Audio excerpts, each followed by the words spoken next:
حق میں بیٹھے ہیں مدت سے یہودی سود خوار، جن کی روباہی کے آگے ہیچ ہے زور قلم۔ حکمت مغرب سے ملت کی یہ کیفیت ہوئی، ٹکڑے ٹکڑے جس طرح سونے کو کر دیتا ہے گاج، چاک کر دی ترک نادان خلافت کی قبا، سادگی اپنوں کی دیکھ اوروں کی عیاری بھی دیکھ۔ محترم حضرات،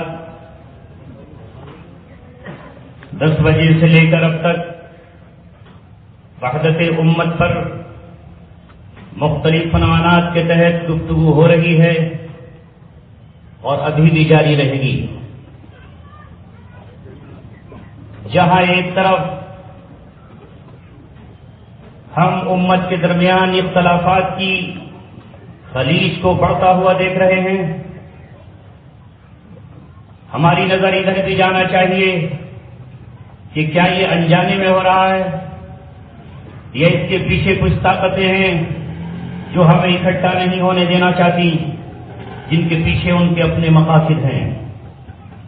یہ آج کی بات ہی نہیں ہے، یہ ہمیشہ سے وہ طاقتیں جو اللہ تبارک و تعالیٰ کی ہمیشہ ہر دور میں باقی قرار پائی ہیں، ان کی سازش رہی ہے اور ہمیشہ رہے گی۔ جب تک امت مسلمہ ایک پلیٹ فارم پر ہوگی، زمین پر ان کا ایجنڈا لاگو نہیں ہو سکتا، وہ اپنے مقاصد پورے نہیں کر سکتے، وہ زمین پر خون کی ندیاں بہانے کے جو عزائم رکھتے ہیں اسے پورا نہیں کر سکتے۔ اس لیے ان کے سامنے اگر شیشہ پلائی ہوئی دیوار کوئی ہے تو وہ محمد صلی اللہ علیہ وسلم کی امت ہے۔ ان کی راہ میں اگر کوئی روڑا اور اٹکانے والا کوئی گروہ ہے تو وہ رسول اللہ کی پاکیزہ امت ہے۔ میدانوں میں اور میدان کارزار میں انہوں نے امت مسلمہ کو دیکھ لیا ہے۔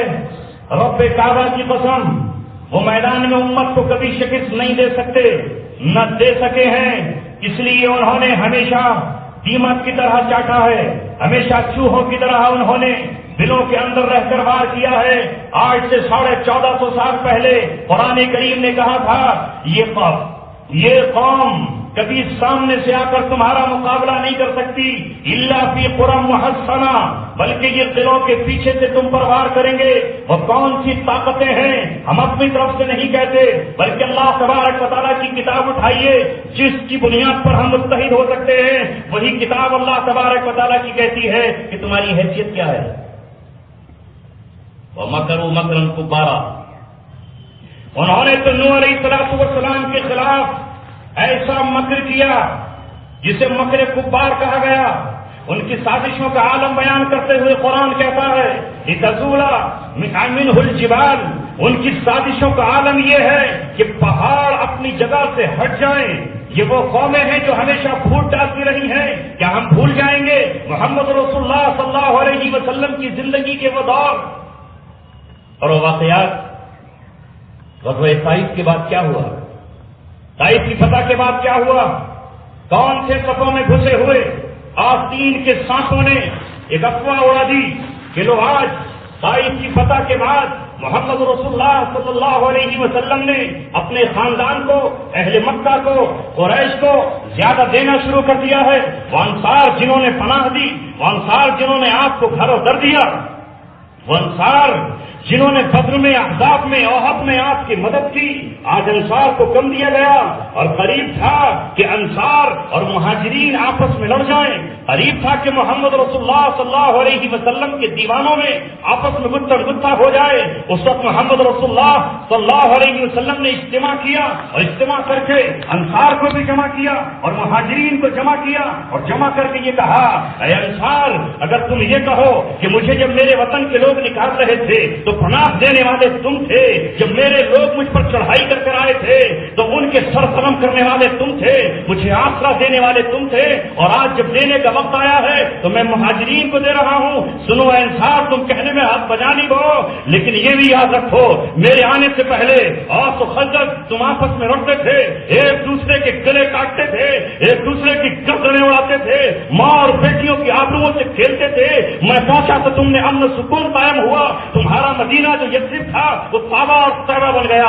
انصار بتاؤ کہ یہ سچ نہیں ہے؟ نبی پاک صلی اللہ علیہ وسلم نے زوردار خطبہ دیا اور اس کے بعد یہ کہا, انصار بتاؤ کہ تم اس بات پر راضی ہو کہ جب لوگ ایک طرف لوگ لینے آ رہے ہو تو کوئی سونا لے کر جا رہا ہو, کوئی اونٹ لے کر جا رہا ہو, اور کوئی باندیاں لے کر جا رہا ہو, کوئی غلام لے کر جا رہا ہو, اور انصار جب تقسیم کا مسئلہ آئے تو تم محمد رسول اللہ صلی اللہ علیہ وسلم کو لے کر جا رہے ہو. بتاؤ کس بات پر راضی ہو؟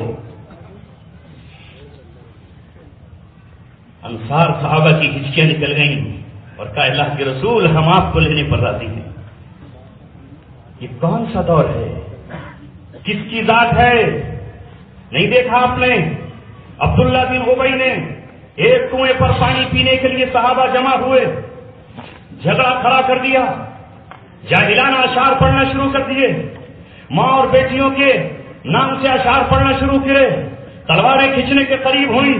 سرکار مدینہ دوڑ کر آئے اور کہا یہ تم نے کیا جاہلیت کی گفتگو شروع کر دی؟ وانا بین اظہرکم, میں تمہارے درمیان بیٹھا ہوا ہوں. تو وہ منافقین جو کل مدینہ منورہ میں وہ یہودیوں کے ایجنٹ, ہاں منافقین یہودیوں کے ایجنٹ تھے. ایک طرف وہ مسلمانوں سے کہتے ہم تمہارے ساتھ ہیں, اور دوسری طرف یہ کہتے یہودیوں سے ہم تمہارے ساتھ ہیں. ایک طرف یہودیوں سے پھینگے بڑھا رہے تھے اور دوسری طرف مسلمانوں کی صفوں میں بیٹھے ہوئے تھے. پتہ ہوتی تو ان کے ساتھ جاتے, شکست ہوتی تو ادھر چلے جاتے. انہوں نے اس وقت جب یہ حرکتیں کی ہیں تو کیا آج ہماری صفوں میں, کیا آج ہندوستان میں, کیا آج پوری دنیا میں یہودیوں کے ایجنٹ نہیں ہے؟ مسلمانوں, عوام آپ کو دیکھنا ہوگا جو آج اس موڑ پر بھی امت کو لڑانے کی بات کر رہا ہے اور اس کے اصل مسائل سے ہٹا کر دوسرے مسائل کی طرف لے جا رہا ہے, وہ ظاہراً نہ صحیح در پردہ یہود و نصارہ کا ایجنٹ ہے. کیوں چاہتے ہیں وہ یہ؟ مسئلہ کیا ہے ان کے سامنے؟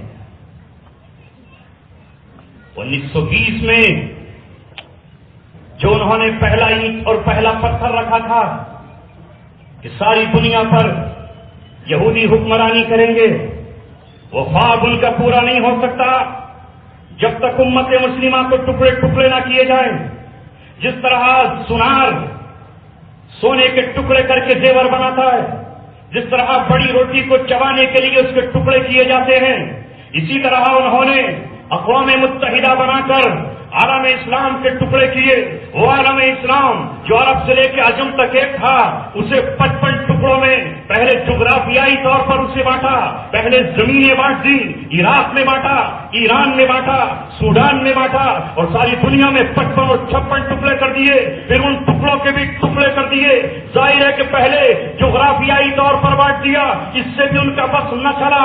امت مسلمہ نے ان سرحدوں کو توڑ ڈالا, ان سرحدوں کو انہوں نے قبول نہیں کیا, تو پھر ہمارے درمیان انہوں نے مسلکوں کی جنگ شروع کر دی. اور وہ جنگ جو حقیقت میں کچھ بھی کوئی معنی نہیں رکھتی. اختلاف ہمارا صرف اولا اور غیر اولا کا ہے, اختلاف ہمارا بہتر اور غیر بہتر کا ہے, تاکہ اصل مسائل سے ہماری نظر اٹھ جائے. ابھی ضیاءالدین صدیقی صاحب نے جب آغاز کیا تھا تو کچھ چیزیں آپ کے سامنے رکھی تھیں. کیا سازشیں ہیں؟ بلیک واٹر کے نام سے امریکہ کا مستقل ایک ادارہ ہے جو اس کی فوج سے الگ ہٹ کر ہے, جو ان کی فوج سے الگ ہٹ کر ہے. اور بلیک واٹر کا کام یہ ہے کہ پوری دنیا میں اس نے مسلمانوں کے درمیان فرقہ ہی نہیں, قتل عام کی ذمہ داری دی ہے. یہ فرقہ تو بہت چھوٹی چیز ہے, قتل عام کرانا ہے مسلک کی بنیاد پر. جمعے کی نماز میں ایک مسلک کی مسجد میں دھماکہ, اگلے ہفتے دوسری مسلک کی مسجد میں دھماکہ کرنے والے کون؟ ذرا اندازہ لگائیے کہ یہ مسلمان کر سکتے ہیں؟ ہرگز نہیں کر سکتے۔ وہ مسلمان جو مسجد میں اونچی آواز سے نہیں بول سکتا، وہ مسلمان جو مسجد میں جوتے پہن کر نہیں جا سکتا، وہ مسلمان جو مسجد میں کسی کے تھپڑ نہیں مار سکتا، وہ مسلمان جو کسی کے کاندھے کو آگے بڑھا کر نہیں جا سکتا، کیا وہ نمازیوں کا قتل عام کرے گا؟ نہیں کر سکتا۔ یہ انہی کے ادارے ہیں، ان میں ان کے وہ ادارے ہیں جس کا نام بلیک واٹر ہے، جس میں پوری دنیا میں عالم اسلام میں قتل عام کا ٹھیکہ لیا ہوا ہے۔ ایک طرف وہ ٹارگٹ کلنگ کرتے ہیں، ایک عالم دین اپنے گھر سے چلتا ہے، اسے قتل کر دیا جاتا ہے، دوسرا عالم دین دوسرے مسلک کا اپنے گھر سے چلتا ہے اور قتل عام کر دیا جاتا ہے۔ انٹرنیٹ ان کے پاس ہے، سوشل میڈیا ان کے پاس ہے اور تمام الیکٹرانک میڈیا ان کے پاس ہے۔ دیکھتے ہی دیکھتے الزامات لگنا شروع ہو جاتے ہیں، جس کی زندہ مثال یہ ہندوستان ہے۔ اس ہندوستان میں آپ پچھلے 13 سال سے دیکھ رہے ہیں۔ یہ آپ نے سنا ناندیڑ میں دھماکہ، مالیگاؤں میں، اجمیر میں، حیدرآباد کی مکہ مسجد میں۔ ہم نے نہیں کیا خلاصہ، ہماری حکومت نہیں ہے، ہم نے نہیں کیا۔ وہ لوگ جو آج جیلوں میں ہیں انہوں نے اعتراف کیا، وہ لوگ جو آج سزا کاٹ رہے ہیں انہوں نے اعتراف کیا۔ اس راز کو کھولنے والے کو قتل کر دیا گیا، اس کے لیے اتنا بڑا ڈرامہ رکھا گیا جس کا خلاصہ آج تک نہیں ہو سکا۔ یہ تار کہاں سے ملتے ہیں؟ یہ تار ملتے ہیں اسرائیل سے، یہ تار مل جاتے ہیں یہود و نصارا سے۔ وہ اپنے ایجنڈے کو لاگو کرنے کے لیے، اس لیے کہ انہیں معلوم ہے کہ امت مسلمہ ایک حد تک خاموش رہ سکتی ہے، لیکن پھر یہ اٹھے گی برائیوں کے خلاف، یہ پھر اٹھے گی زناکاری کے خلاف، یہ پھر اٹھے گی بے حیائی کے خلاف، یہ پھر اٹھے گی دنیا میں سود خوری کے خلاف۔ لہذا جن کے پورے ادارے سود پر چل رہے ہیں، جن کا پورا نظام شراب پر چل رہا ہے، جن کا پورا بزنس نشے پر چل رہا ہے، جو پوری دنیا میں ڈب کے ٹھیکیدار ہیں، وہ کیسے برداشت کریں گے؟ وہ یہ چاہتے ہیں کہ امت اصل مسائل سے ہٹ کر لگ جائے اس پر کہ میاں آپ نے زور سے آمین کیوں کہہ دی، میں تو چپکے سے آمین کہتا ہوں۔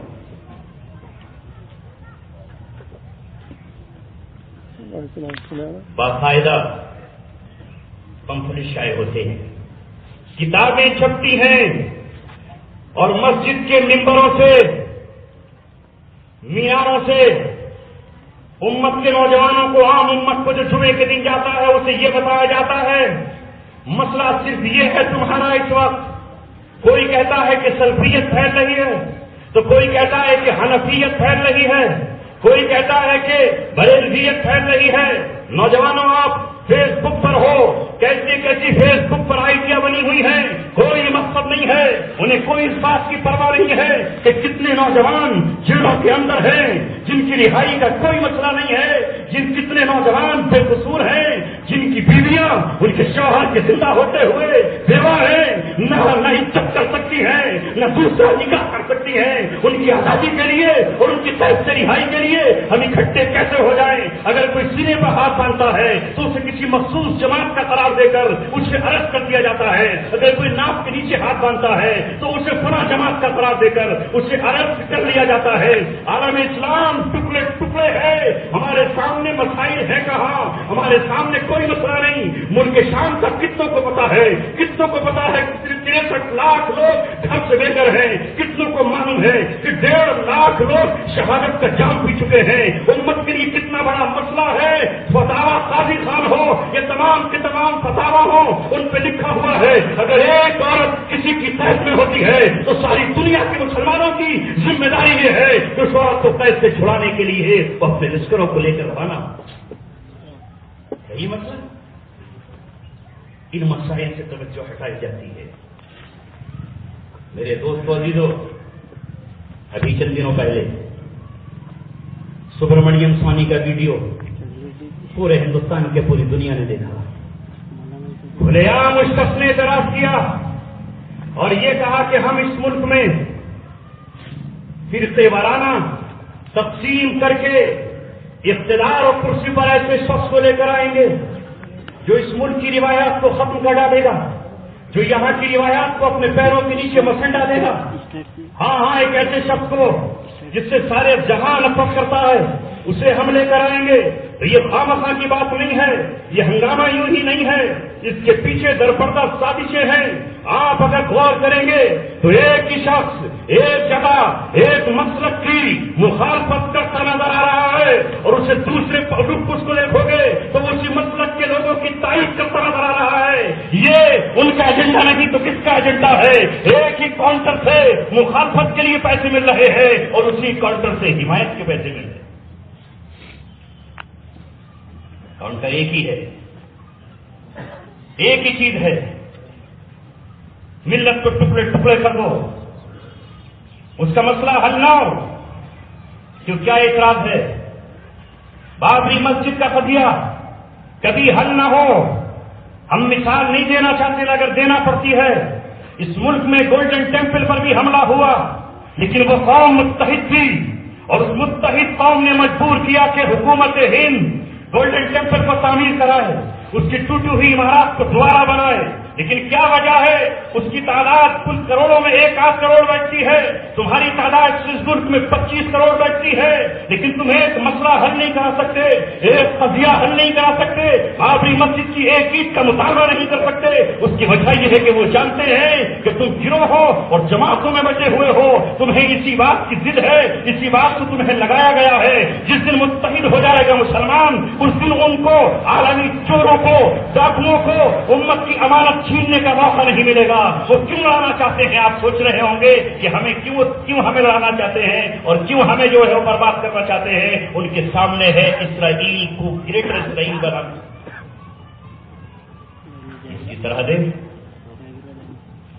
اس کی سرحدیں وہ نہ ہو جو آج ہے۔ اسرائیل کی پارلیمنٹ پر لکھا ہے، اسرائیل تیری سرحدیں نیل و فرات تک ہے۔ یہ دنیا کا واحد ملک ہے جس کی سرحدیں ابھی بھی طے نہیں ہیں۔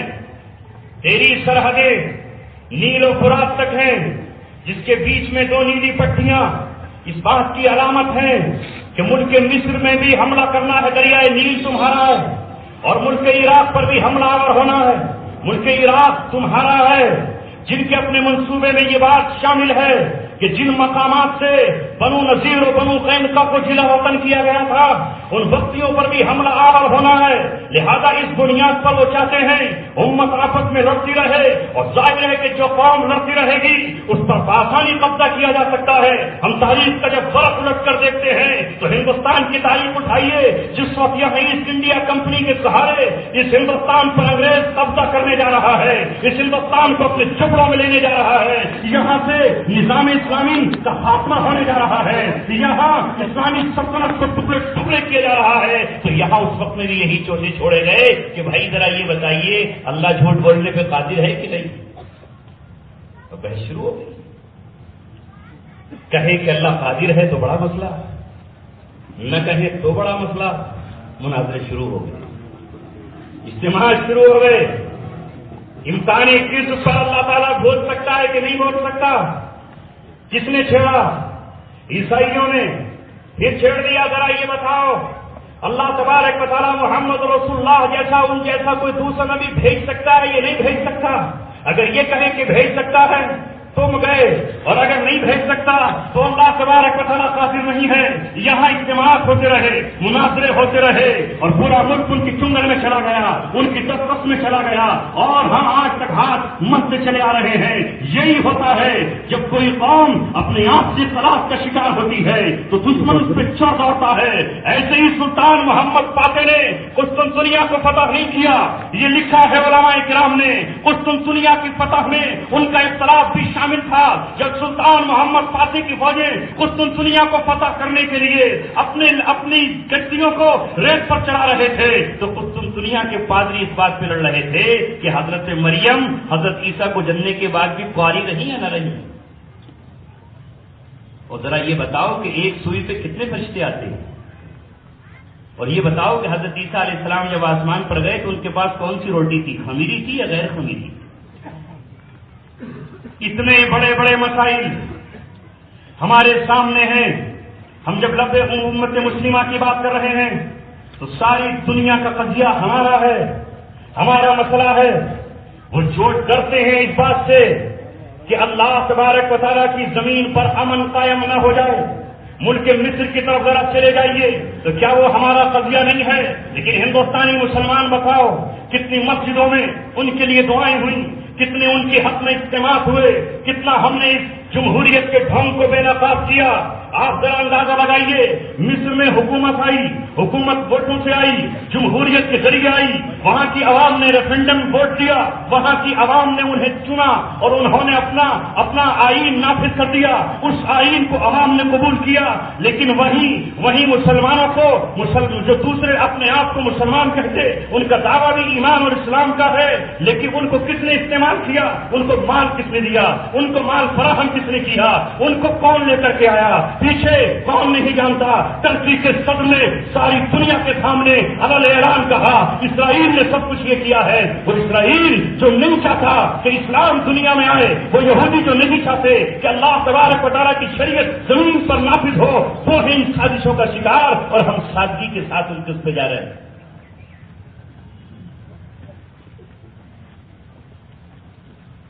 شیاطین ملوکیت کی آنکھوں میں ہے وہ جادو کہ خود نفچیر کے دل میں ہو پیدا ذوق نفچیری۔ جب شکار کو پھانسا جاتا ہے تو دانے ڈالے جاتے ہیں۔ اب ذرا آپ اندازہ لگائیے کتنا بڑا مسئلہ ہے کہ روئے زمین کے مظلوم لوگ سینکڑوں نہیں ہزاروں قتل ہوئے۔ قتل کرنے والے کون؟ وہ بھی ایمان کے دعوے دار۔ قتل ہو جانے والے کون؟ وہ بھی ایمان کے دعوے دار۔ اور اس کے بعد سینکڑوں کو جیل کے اندر ڈال دیا گیا، اور اسی دنیا میں جمہوریت کو مذاق اڑایا گیا کہ وہ جماعت جو الیکشن لڑتی ہے، وہ جماعت جو ان کے مطابق آتی ہے، اسے آج دہشت گرد تنظیم قرار دے دیا گیا۔ اس ملک میں اور اس سے بیرون ملک بہت ساری سازشیں ہیں جو ہمارے خلاف چل رہی ہیں۔ ابھی حال ہی میں سشیل کمار سندے جو اس ملک کے وزیر داخلہ ہیں، انہوں نے یہ بیان دیا کہ ہمیں یہ رپورٹیں مل رہی ہیں کہ اس ملک میں مسلک کی خانہ جنگی شروع ہو جائے گی، جس طرح دیگر ممالک میں چل رہی ہے۔ ہو نہیں جائے گی بلکہ کرائی جائے گی، اور اس کی ڈور انہی کے ہاتھ میں ہوگی، تاکہ وہ یہ چاہتے ہیں کہ یہاں کا مسلمان کدھر بتر ہو جائے۔ یہاں کا مسلمان دہشت گردی کی جنگ لڑ چکا، وہ مسلمان جن کو دہشت گرد کہا گیا تھا وہ باعزت بری ہوئے، جو اصل دہشت گرد تھے ان کے چہروں سے بے نقاب اتری۔ جب یہ ان کا منصوبہ ناکام ہوا تو نیا منصوبہ یہ لے کر آئے ہیں کہ مسلمانوں کی جنگ میں ہمیں جھونک دیا جائے۔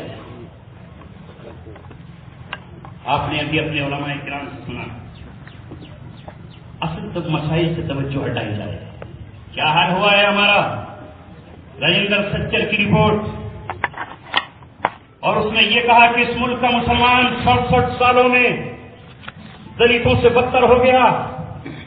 دلتوں کی حالت سے بری ہماری حالت، لیکن کوئی اس مسئلے کی طرف نظر نہ اٹھائے۔ ہم اسی پر لڑتے رہیں، جمعے کے دن جائیں، ہم مسجد میں نماز پڑھنے جائیں، اور ہم کسی نوجوان کو بغیر ٹوپی کی نماز پڑھتے ہوئے دیکھیں تو ہمارے دل میں نفرت پیدا ہو جائے۔ یہ کس طرح سے کہا گیا؟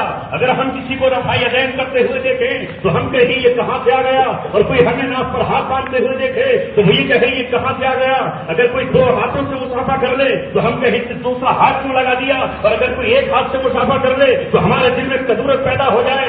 شرک پوری دنیا میں پھیل رہا ہے، ظلم پوری دنیا میں دندنا رہا ہے، پوری دنیا کی جیلوں سے مسلمان بہنوں کی آوازیں آ رہی ہیں، ان پر کوئی مسئلہ نہ اٹھے، ان پر امت مسلمہ توجہ نہ دے، اس لیے جان بوجھ کر یہ سازشیں کی جا رہی ہیں۔ لہذا ہماری ذمہ داری یہ بنتی ہے کہ ہم اتفاق اور اتحاد کی لڑی میں پروئے جائیں۔ کل اللہ تبارک و تعالیٰ کی قیامت میں مجھے اور آپ کو جواب دینا ہوگا۔ مجھے اگر لکھنا آتا ہے تو میرے قلم کا مجھ سے حساب ہوگا، آپ کو بولنا آتا ہے تو آپ کی زبان کا آپ سے حساب ہوگا۔ اگر آپ کو فیس بک چلانا آتی ہے تو فیس بک پر آپ نے امت کو جوڑا یا امت کو جوڑا، آپ کیا جواب دیں گے ان کی شان کے اس معصوم بچے کا کہ جس کے پاس کھانے کے لیے کچھ نہیں، جس کی آنکھ میں آنسو ہے، اور جو پوری دنیا کو پکار کر یہ کہتا ہے کہ ہمارے پاس کھانے کے لیے کچھ نہیں ہے؟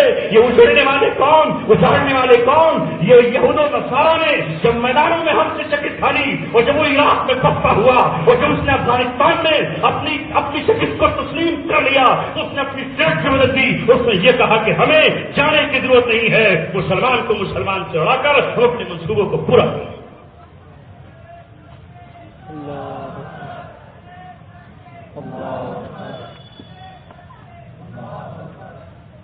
ایک ہو مسلم حرم کی پاسبانی کے لیے نیل کے ساحل سے لے کر طابقہ کے کاش پر ہمیں اکٹھا ہونا ہوگا. وہ کیوں ہمیں لڑاتے ہیں؟ اتنا بڑا مسئلہ ہو جائے.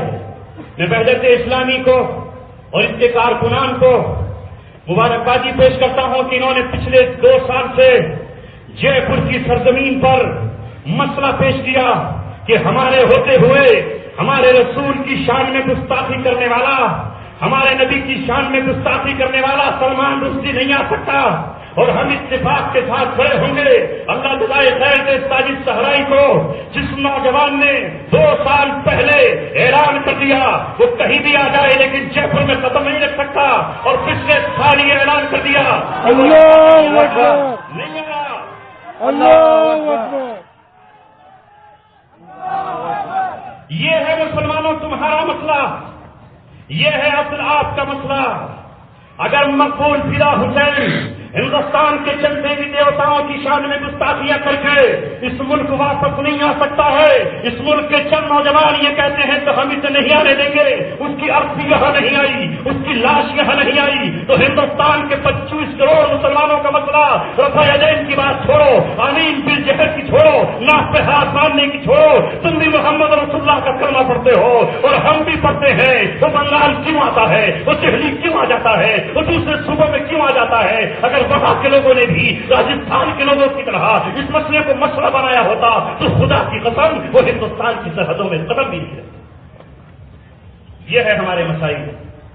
اس لیے ہمیں وہ لانا چاہتے ہیں تاکہ وہ انر سینس آف مسلم کے نام سے فلم بنائیں، رسول اللہ صلی اللہ علیہ وسلم کی شان میں گستاخیاں کرتے رہیں، اور امت مسلمہ اپنی ممبر و محراب سے یہی کہتی رہے کہ غیر مقلدیت پھیل رہی ہے، اور وہ یہ کہتے رہے کہ حنفیت اور شافعیت پھیل رہی ہے.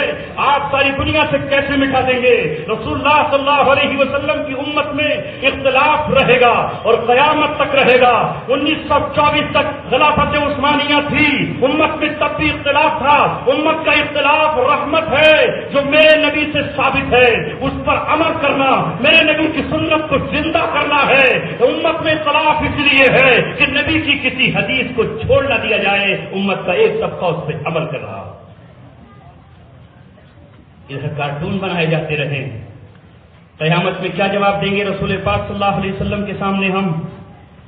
جب آپ پوچھیں گے آپ بتا میرے امت کی، تو بتا میں نے تو ناف پر بھی ہاتھ باندھا، میں نے سینے پر بھی باندھا، میں نے کبھی چھوڑ بھی دیا، میں نے زور سے بھی آمین کہی، میں نے چھپ کے بھی آمین کہہ دی، میں نے اپنے صحابہ کو اجازت دے دی.